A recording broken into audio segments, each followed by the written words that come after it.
Did y'all hear these rumors about Aaron Hall being on the island with R. Kelly, Diddy, and Russell Simmons? And ain't none of them in jail, ain't going to jail because they put their resources together and allegedly hiding out on the private island. Aaron Hall got every reason to be scared because what he said about what he did to Gloria Velez, he need to be on the run. Luke said that he introduced you to Gloria Velez. Luke didn't introduce me to no Gloria Velez. We can call Luke right now. You know what I mean? He said it in an interview a while back. Look what I'm saying to you. She was standing up with a Jamaican rapper named Mad Lion.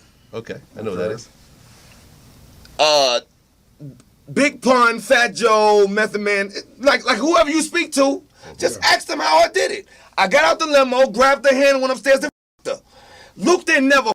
When I saw her, she was dancing with Luke and them. I didn't know she was a puppy, you know what I mean? That's right. She was tall, she was big, blonde hair, bone with the black pant leather. I was like, I'm getting that. So I just went there and just grabbed her hand and went inside the hotel and gave it to her. You feel me? I want to make sure that it's right. I love my son, Aaron Robin Hall IV, to death. I ain't seen him in 15 years, but I love him to death. We talk all the time. Gloria didn't do no bad thing to me. I thought she was older. You feel what I'm saying? Sometimes I see a puppy on the field when I'm doing dog training. I think it's a year old or 2 years old, and it'd be like 8 months. So I don't know. Yeah. So when I saw her, everybody was trying to get at her. Now that's enough evidence to get a man locked away for the rest of his life.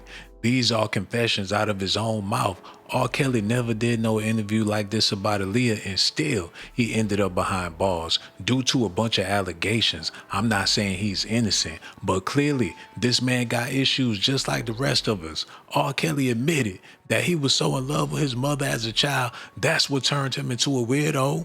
Me and my mom would go to McDonald's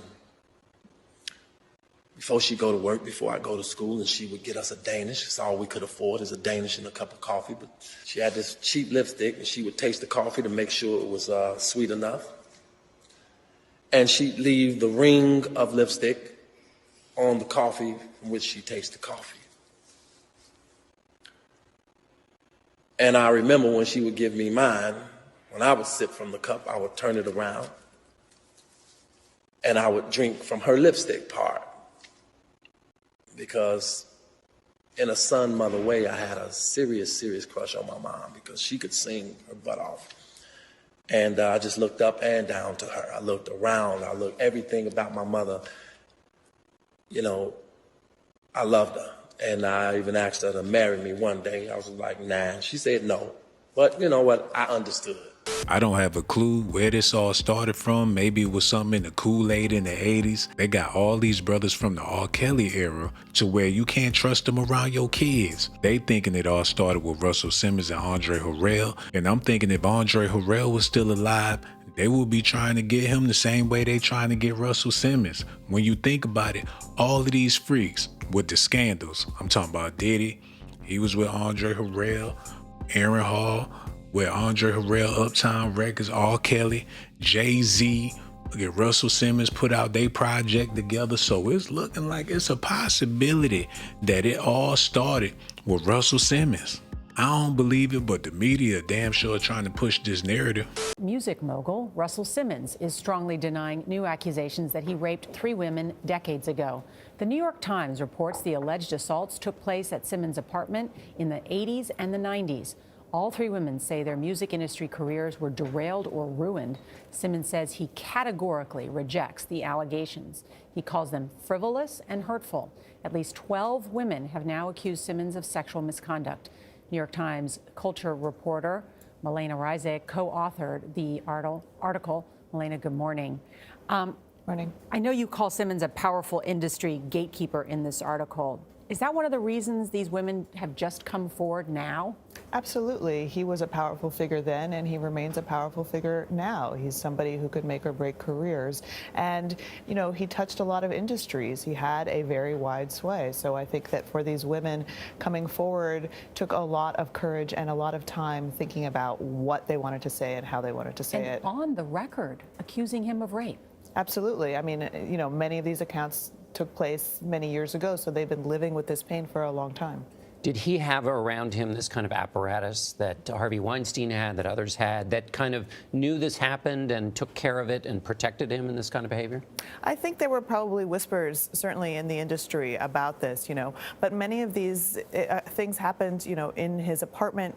He took care to make sure that he was alone in these moments. He often told people he was inviting them for a party, and when they showed up, there was nobody else there. So he had his own methods to make sure that people stayed quiet. As you know, Russell Simmons has denied the allegations in your paper, but he says this: the presumption of innocence until proven guilty must not be replaced by guilty by accusation. So number one, did you reach out to him? What was his response to you on the record? And how do you decide what allegations to print in this particular cases? Absolutely. We always reach out to the subjects of these stories to give them ample time for comment. We tell them what the allegations are in great detail. And he did, give us a statement. His lawyer also denied some of these accusations. I will say that he admitted to one account of sexual harassment, sexually harassing a woman who worked with him at Def Jam. He admitted that he behaved inappropriately there. And for us, these stories, we are very careful about how we report them. We always talk to people to confirm the accounts, people that the women, the victims of this behavior might have told at the moment, their friends, their therapists, their partners. And so we're able to kind of confirm this information, as much as possible. It's very important for us to vet this stuff. Yeah. His career has flourished. What happened to their careers? I think that's one of the most heartbreaking parts of this story, where you see really step by step how experiences like this can undermine women, can undercut their ambition. And, their careers, they felt, were derailed by this behavior. Their personal lives were touched. It's a very powerful thing to go through. Wow. The craziest part about all of this is sometimes these men be having babies with their victims and then try to kidnap the baby and allegedly take it back to Diddy Island, raise them up around all them widows. You got videos of Russell Simmons with kids, and you be wondering where their parents at. They get these kids, or they try to take their kids from these girls they be impregnating, them little sex workers, because they rather raise them kids to be what they gonna be because they know what their mama is. And that's what Aaron Hall tried to do with Gloria Velez, and that explained why you got so many hookers on TikTok and Instagram. And I was in touch with Aaron, trying to co-parent with him because he wanted to be there for his son. I found out it was a boy. And I tried to be friends with him. I believe that hopefully we could be friends. So he flew down and he saw he got his son, and we were at the room, and he tried to leave with him, like actually escape from the hospital with the baby, with Damien, and we had security come up. It was chaos, even, He tried to steal the baby. Yes, out the room. Crazy. Yeah. Aaron Hall is on the run. He's not trying to end up like R. Kelly. But we don't even know if R. Kelly ended up like R. Kelly, because the media will use a black face for a distraction, especially if it's an ugly ass face, because that's a hell of a distraction. The way R. Kelly went down, it was all made for TV. They had shows on Lifetime, documentaries all over the place. You would have thought that it was an R. Kelly movie in the works. They could have got Trey Songz to play R. Kelly the way it was going for him. So y'all know it was all for $1. And that's why people believe that they got paid to get rain through the media like that. I'm talking about R. Kelly, Diddy. But Aaron Hall, if he go down, he going down for real, because he confessed out his mouth that he did what he did to Gloria Velez. Diddy and R. Kelly, they could use them for the media to have some fun, if that's the case. But Aaron Hall, he need to get out of Dodge. They say he on Diddy Island, if this place even really exists. But if he there, he better stay there, because he don't want to go out like R. Kelly. R. Kelly was crying and screaming and had boogers coming out his nose. Use your common sense. Don't forget the blogs. Forget how you feel about me. Hate me if you want to, love me if you want, but just use your common sense. How stupid would it be for me to, with my crazy past and what I've been through, right now I just think I need to be a monster and hold girls against their will, chain them up in my basement, and don't let them eat and don't let them out unless they need some shoes down the street from their uncle. Robert, stop it. Y'all quit playing. Quit playing. Robert. I didn't do this stuff. This is not me. I'm fighting for my life. Y'all killing me with this.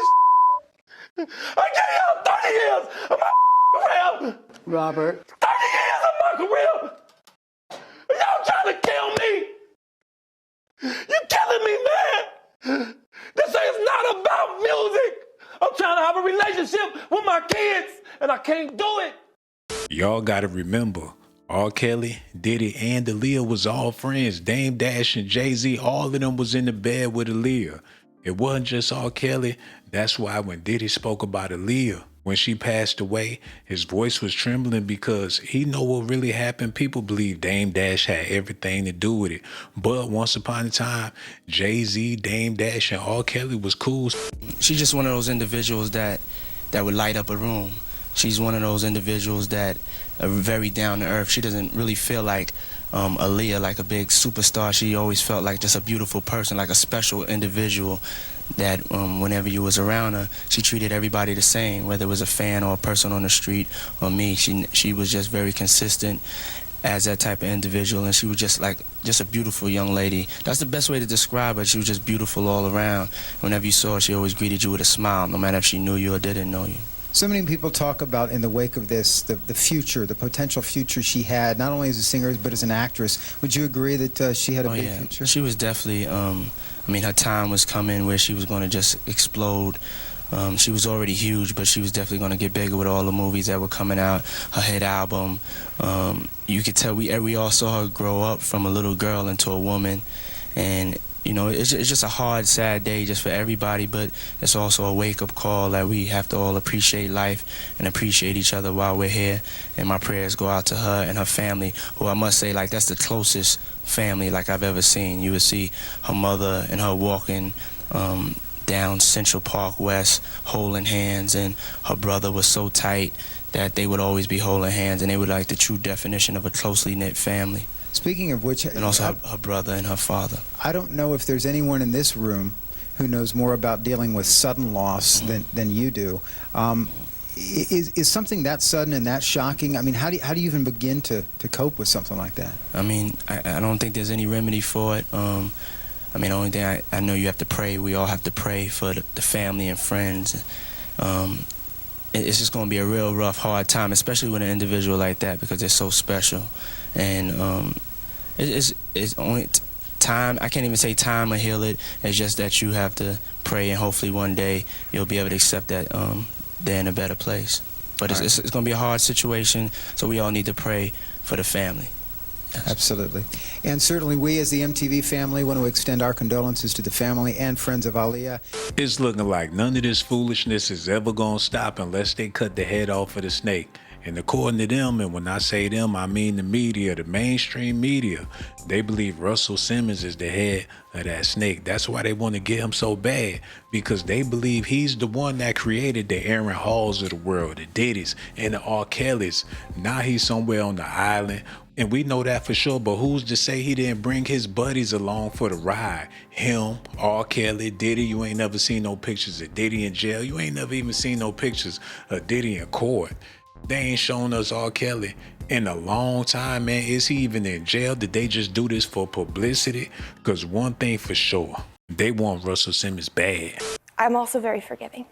And he was a friend, you know, so I feel that I wanted to give him another chance. And so she did, and something else happened, and we'll get to that right after this break. And we're back now with Jennifer Jarosik, who says Russell Simmons sexually assaulted her on 2 occasions. She's filed a $5 million lawsuit, civil lawsuit against him. He denies the allegations, and her attorney, Perry Wanders, also here. Let me just tell you what he said to us in response to your allegation. He says, it's absolutely untrue. I look forward to having my day in court where, unlike the court of public opinion, I'll have the ability to make use of fair processes that ensure justice will be done and that the full truth will be known. I did not do what this lawsuit accuses me of doing. The current allegations range from the patently untrue to the frivolous and hurtful. What I will not accept is responsibility for what I have not done. He stepped away from his board, he says, because he doesn't want to be a distraction. You say it didn't just stop in 2011, but when you went back to him in 2016, that he raped you a second time. Can you tell us what happened? Yeah. So I went over to his house in Los Angeles, and we were having a meeting, and he pushed me and forced himself on top of me, and I hit my head this time. And that was it. I left crying, and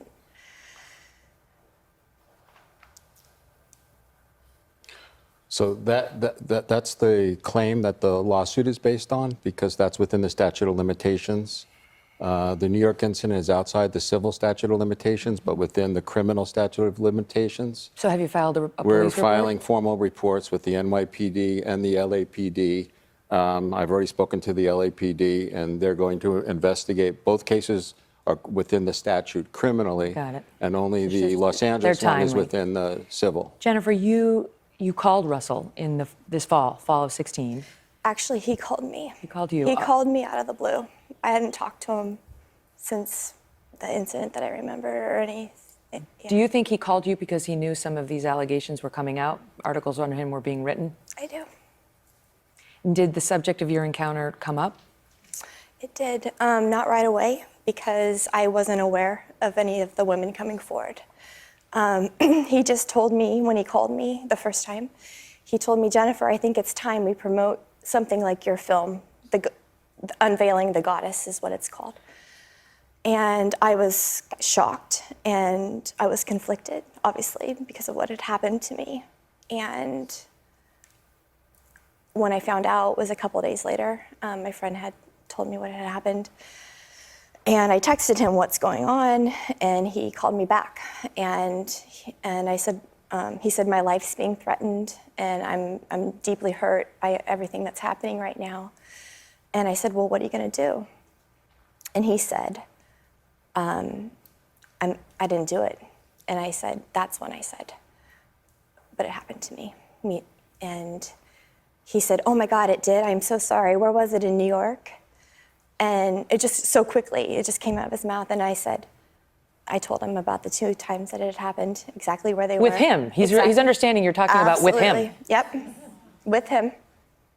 And then I told him about the 2 times, and he said, well, I call you a friend, and I want to help you. And he says, what do you need? And I said, well, I'm trying to finish my film. I could use funding for it. And he said, well, I don't have any money, but I will use my social media, and I'll make a call to a producer for you. Mm-hmm. And he did do that. And I did speak with the producer, and then I never heard from him again. He will say, this is about money. She wants money for me to fund that film. It's a retribution for not funding it. What is the reason that you're speaking out? Right. The reason I'm here today, which has been so hard for me to do, is for healing, is for my own healing, is for my own voice that's been silenced, and for all the trauma that I've held for all these years, and for the other women to also know that they too can come forward and speak about this, because healing can only occur when you face the trauma. That's what he get, freaking off with them people. Don't even remember who he be freaking off with. He ain't even know if he harassed the woman or not. He was willing to hook her up with somebody so somebody else could give her some money, but he wasn't trying to give her no money. People out here running scams, but one thing for sure, Aaron Hall is as dirty as it come. When it come to Russell Simmons, he ain't got nothing but allegations. We ain't got no proof, especially not with no nonsense like that, man. But either way, people feel like they need to do their investigations. Y'all let me know what y'all think about this. Do y'all believe in Diddy Island?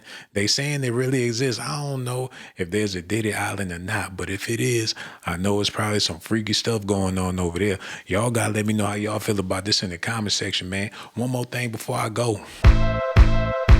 Subscribe to my channel if that's what you want, but if that's not what you like, then you must be a punk. Hold on now, here we go. Who is this girl? She got that junk in her trunk. Baby girl, back it up, poke out your rump. It's S.A.T. that you want.